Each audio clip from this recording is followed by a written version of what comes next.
Intercom number होगा, आप लगाइए। कौन बैठा था उस वक्त?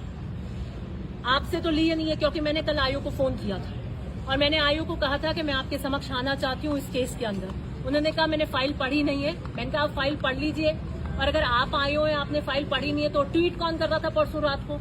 आपके बिना नॉलेज के किसने ट्वीट किया? जिसको आयोग के बिना तो कोई कह नहीं सकता है, या आयोग ने बताया हो कि हाँ ये बिल्कुल सही है, इसकी पुष्टि हो गई है, ये इसके अंदर है। किसने किया? आप फोन लगाइए, पता कीजिए एएसआई है या कौन बैठता है, उसको किसने निर्देशित किया, कहां से उसने ये स्क्रीनशॉट लिया 133 का?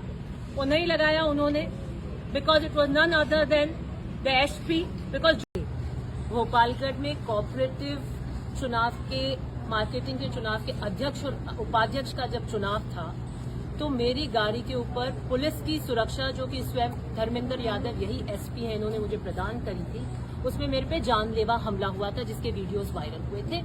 जिस मुद्दे को मैंने दोबारा उठाया था क्योंकि धनारी कल्ला की एक मुद्दा जो कल घटना हुई थी कुछ दिन पहले, जिसके समक्ष मैं आईजी से मिली थी और मैंने आप सबको वक्तव्य दिया था, उसमें एक खड़ी गाड़ी के फॉर्च्यूनर के कांच तोड़े जाते हैं और 4 एफआईआर होती है जिसमें रंगदारी, लूट और फिरौती जैसी संगीन आरोपों में दर्ज की जाती है। तो मेरा प्रश्न था कि उस वक्त भी एसपी आप थे, आज भी एसपी ऐसे है, कौन सी ज्यादा घटना संगीन है कि एक महिला विधायक, वो भी सत्ता की थी, हो सकता है विपक्ष में तो काम नहीं करें, गाड़ी में बैठी थी, मैंने सूचना दी थी कि मेरे ऊपर जानलेवा हमला होगा, एक व्यक्ति है मनीष खदार जिनका विड्रॉल कराना है, 2 सड़कें बंद हो चुकी हैं, 20-20 गाड़ियां खड़ी हैं, मुझे इनपुट है, मुझे पूरी उसके अंदर पूरी रपट रोज नामचा वगैरह डले हुए हैं, पूरा मुझे आगे पीछे सुरक्षा दी जाती है, उस कैंडिडेट का हमें विड्रॉल कराना होता है और हमारे पे अटैक हो जाता है। एक खड़ी गाड़ी के कांच तोड़ना संगीन है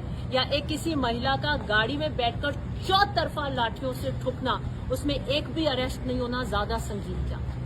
उसके ऊपर जोधपुर ग्रामीण पुलिस ने अपने अधिकृत हैंडल से एक ट्वीट किया और उस ट्वीट में लिखा कि वो जो कोऑपरेटिव चुनाव की घटना हुई थी, दिव्या मदेरना अपनी एक गाड़ी में अपने एक वोटर को लेकर जा रही थी जो कि नियम विरुद्ध है और इसलिए ये घटना हुई और इसमें कार्रवाई जारी है। ये फाइल आपको ध्यान होगा, मैंने मुद्दा उठाया था कि यहाँ से पहले सिरोही ट्रांसफर कर दी गई थी और कोई अरेस्ट नहीं हुई। जब जोधपुर ग्रामीण का अधिकृत हैंडल ये कहता है कार्रवाई जारी है तो इसका मतलब उनके अधीन है। उसके बाद जब मैंने उस ट्वीट को रीट्वीट करते हुए ये पूछा कि कौन सी नियमावली है, कौन सा एक मैनुअल है जिसमें मैंने अपराध पाया जाता है, आप उसको अपराध की श्रेणी में मानेंगे कि वोटर या कोई मेरे साथ जा रहा है और मेरी गाड़ी में बैठ के जा रहा है तो मैंने अपराध किया है या उल्लंघन किया है किसी नियम का। तो उन्होंने आरपी एक्ट सेक्शन 133 का उल्लेख किया ट्वीट के ऊपर। मैंने उस पर फिर 2 दिन प्रश्न पूछे और साफ सूंघ गया। मैंने पुलिस हेल्प डेस्क राजस्थान को भी पूछा और इनको भी पूछा कि आपने आज तक, अभी अभी आपने एमपी के चुनाव कराए, यही एसपी थे, आपने 2023 के एमएलए के चुनाव कराए, यही एसपी हैं, कितने 123 के मामले आपके सामने आए जिसका उल्लंघन किया हो, उसमें आपने कितनों पे कार्रवाई करी? कोई जवाब नहीं आया। फिर मैंने राजस्थान पुलिस को भी किया है कि अभी अभी एमपी के चुनाव हुए, पहले फेज में 19 अप्रैल को और दूसरे फेज में 26 अप्रैल को, 133 के नियम के किसी की गाड़ी में अगर वोटर बैठकर जा रहा है तो वो नियम विरुद्ध है, ऐसे कितने मामले पूरे राजस्थान में आए? क्योंकि ये मामला मेरे पे आया है, मैं एक जनप्रतिनिधि हूँ, एक प्रश्न चिन्ह आम व्यक्ति में आ गया है कि भैया हम किसकी गाड़ी में बैठ के जाएं। आप में से किसी ने मुझे फोन किया, मैंने कहा इंटरव्यू तो मेरा ले लेना, लेकिन अगली बार वोट देने जाओ ना तो ध्यान से जाना किसकी गाड़ी में बैठ के जा रहे हो। पुलिस ने ऐसे हाथ हिलाया, झप देनी अंदर कर देगी, 3 महीने की सजा है इसके अंदर। अब ये तय करेंगे हम किसकी गाड़ी में बैठ के जा रहे हैं। मैं पूरे तैयारी के साथ आई हूँ, ये एफआईआर है और ये एफआईआर मेरे ट्विटर हैंडल पे आपको मैंने सार्वजनिक कर रखी है। ये एफआईआर स्वयं पुलिस ने करवाई थी क्योंकि मैं पुलिस की सुरक्षा में गई, एसपी ने मुझे कहा आप एफआईआर करवाइए, मैंने कहा मैं आपकी सुरक्षा में थी, जब मेरे पे अटैक हुआ आपकी विफलता थी और मैं क्यों करवाऊं? आपके रहते, आपके बीच में आगे पीछे एसएचओ था, क्राइम घटित हो गया तो आप कराइए। तो स्व संज्ञान लेके इन्होंने करवाई। अब पुलिस को तो मैं कह नहीं सकती हूँ ना कि मैं कहूँ जैसे एफआईआर लिखाऊं, मैं करवाती तो मैं मेरे हिसाब से लिखवाती। तो ये भोपालगढ़ के एसएचओ ने एफआईआर लिखवाई।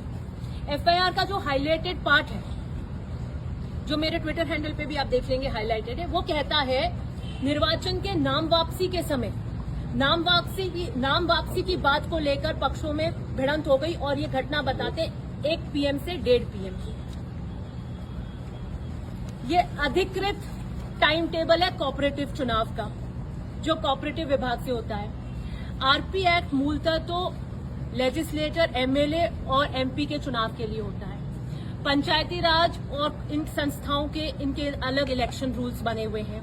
कोऑपरेटिव एक्ट में कोऑपरेटिव चुनाव के इलेक्शन रूल्स के तहत उनका चुनाव होता है, जिसके उल्लेख से यहाँ पर ये टाइम टेबल है।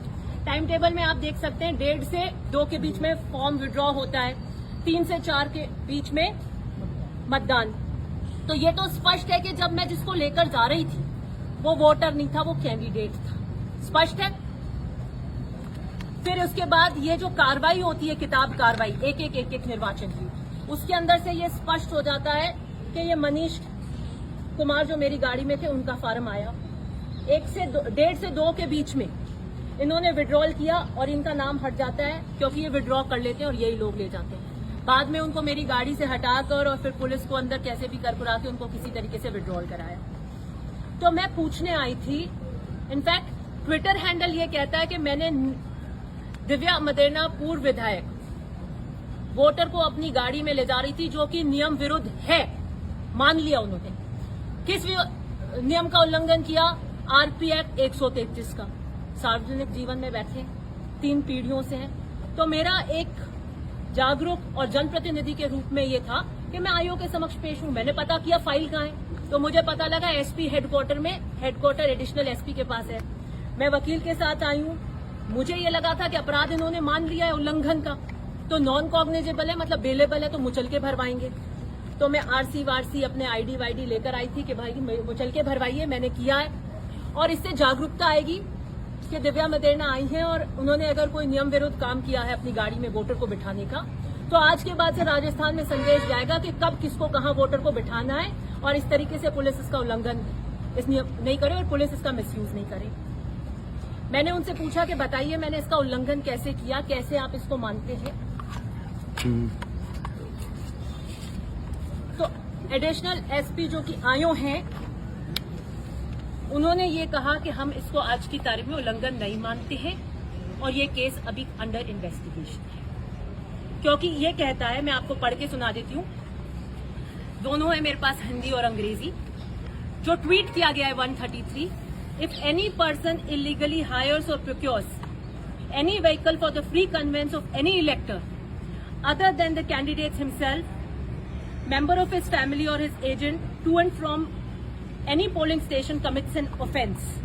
Section 133 के अंदर non cognizable 3 months की imprisonment और फाइन। अब मैं आपको आम लोगों तक ये बात पहुंच सके, इसका हिंदी वर्जन पढ़ के सुनाती हूँ। यदि कोई व्यक्ति स्वयं उम्मीदवार, उसके परिवार के सदस्य, उसके एजेंट के अलावा किसी अन्य निर्वाचक को किसी मतदान केंद्र तक या वहां से आने जाने के लिए अवैध रूप से कोई वाहन किराए कर ले जाता है या खरीदता है, तो वो अपराध है। तो मैंने इनसे पूछा कि पहले आप मुझे बताइए कि मैंने ये अपराध कैसे किया है। कोई व्यक्ति की श्रेणी में तो मैंने लिख दिया दिव्या मदेरणा, लेकिन वोटर कौन है यहाँ पर? मैं जिसको ले जा रही थी वो उम्मीदवार है। वो तो 1:30 बजे से जो घटना हुई 1 और 1:30 में, वो तो उस वक्त उम्मीदवार था। मतदान होगा कि नहीं होगा, निर्विरोध हो जाएगा, इसके ऊपर तो खुला ही नहीं था जब तक वो चस्पा नहीं होते। तो जब ये प्रकरण हुआ उस वक्त तो मेरी गाड़ी में उम्मीदवार था। बहरहाल मैंने इनको कहा कि आप मेरा ज्ञानवर्धन कीजिए, क्योंकि ये इतना बड़ा राजस्थान में अब सब इसके ऊपर निगाहें टिकी हैं कि मान लीजिए अगर मैं वोटर को ले जा रही हूं और ले जाऊं कभी, तो क्या होने वाला है? अगर मैं किसी वोटर को अपनी गाड़ी में बिठा कर ले जाती हूँ तो साबित होना चाहिए कि मैं अवैध रूप से कोई वाहन किराए कर या खरीद कर ले जा रही हूँ, तो अपराध है। अगर जानबूझकर बदले की राजनीति से करते भी हैं, तो अवैध रूप से मैंने कोई गाड़ी किराया करके वोटर ले जा रही हूँ, ये कैसे प्रूफ करेंगे? नहीं कर सकती। आज तक अभी तक मुझे तो कोई मिला नहीं है जिसने जवाब दिया। मैं RTI लगाऊंगी DG ऑफिस में जाकर के राजस्थान के अंदर पुलिस ने इस प्रकरण 133 के अंदर किसी वायलेशन में किसी को माना है कि नहीं माना है। बात खत्म हो गई कि अभी तक मुझे इसमें पाया नहीं गया है। कोऑपरेटिव के ये रूल्स मंगा रहे हैं और देखेंगे कि इसमें होगा कि नहीं। अब बात आ जाती है ट्विटर हैंडल की। जोधपुर ग्रामीण के सबसे बड़े अधिकारी हैं एसपी धर्मेंद्र यादव। जोधपुर ग्रामीण ट्विटर हैंडल किसी के व्यक्तिगत ट्विटर हैंडल नहीं है, जोधपुर ग्रामीण पुलिस का अधिकृत हैंडल है, अर्थात सबसे सर्वोच्च अधिकारी एसपी है। तो ये एसपी का वक्तव्य है। आयोग कह रहे हैं कि हमने इसमें आपको संलिप्त पाया नहीं है, इसका उल्लंघन पाया नहीं है, अभी हम जांच कर रहे हैं, क्योंकि मैंने सारे प्रश्न पूछ लिए। मैं कह रही हूं आप कह रहे हैं आपने पाया है, ट्विटर हैंडल कहता है आपने पाया है, मैं भगूंगी नहीं। मुचलका करे, नॉन कॉग्निजेबल है, बेलेबल है तो मुचलका भरिए। मेरे वकील आए हैं, हम सब कुछ आरसी, अपनी आधार कार्ड कॉपी सब लेके आए, वो भरवा नहीं सके, असमर्थ थे क्योंकि पाया नहीं गया। अब वो कह रहे हैं हम इलेक्शन के रूल्स मंगवाएंगे।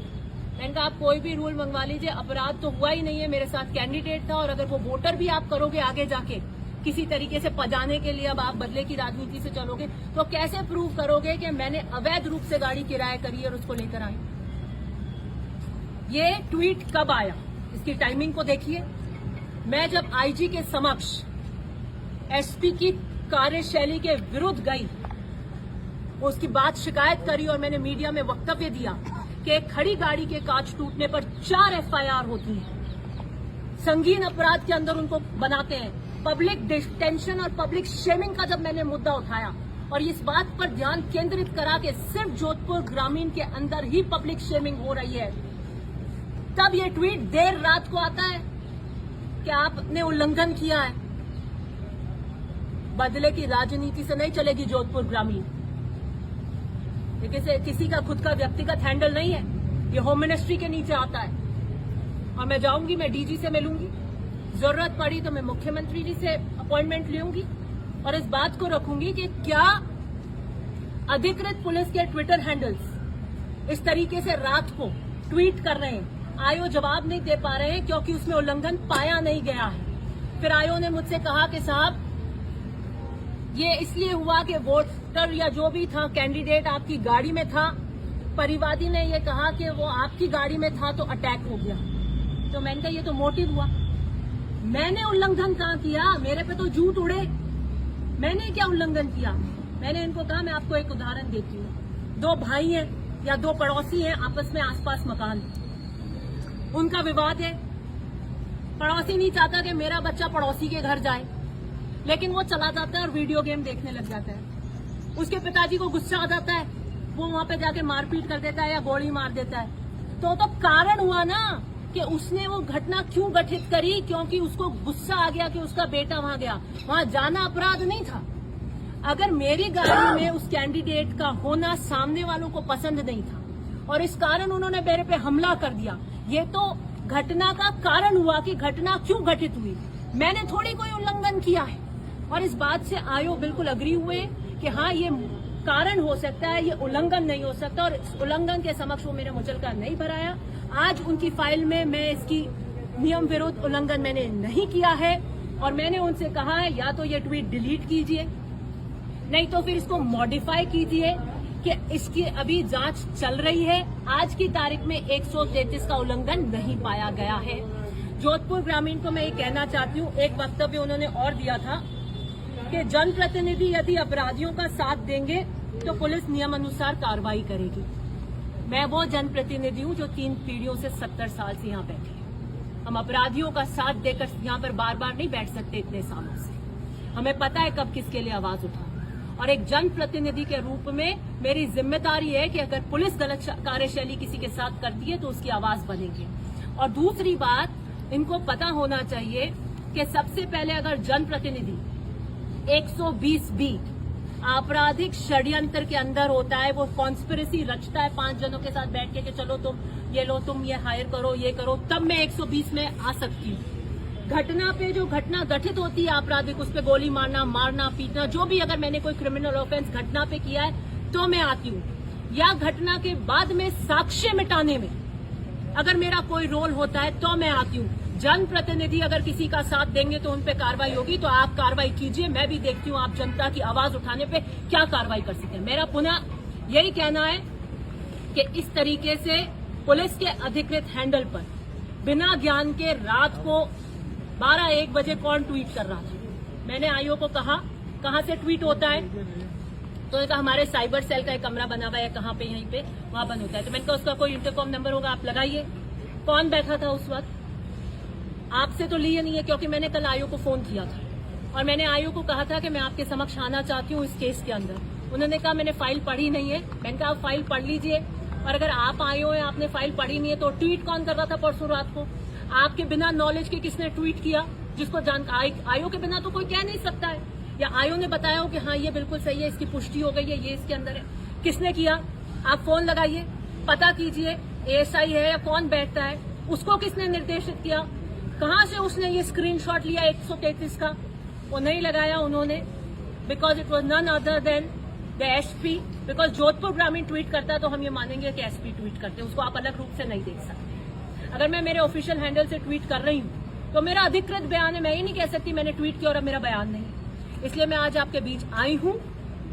वोटर कब किसकी गाड़ी में बैठता है, अगर वो अवैध रूप से स्थापित हो तो ही नहीं बैठ सकते हैं। इसलिए आप खुश रहिए, आप बैठकर वोट देने जा सकते हैं। अगर आप कहें कि भैया मेरे को आपके साथ जाना है, लेकर चल, तो आप वोट देकर जा सकते हैं, ये कोई अपराध नहीं होता। तो मैम आप पे जो हमला हुआ उसको लेकर आपको क्या आश्वासन दिया? उस केस को लेकर, जिस केस को लेकर आपने ट्वीट किया था, आप पे जो हमला हुआ, कितने अपराधी थे कोई जिससे आप पहचानती है? आप मैं पहचानती हूँ, मेरा बयान उस वक्त इसमें बयान होगा, इंसिडेंट के टाइम ही मेरा बयान हो गया था। अभी इन्होंने मुझसे, जब मैंने कहा कि आपको बुला लेंगे जब केस में जरूरत होगी, मैंने कहा आपको पड़ेगी नहीं, क्योंकि मेरा जब जिस प्रकरण हुआ था उसके 2 दिन में ही मेरा बयान हो गया।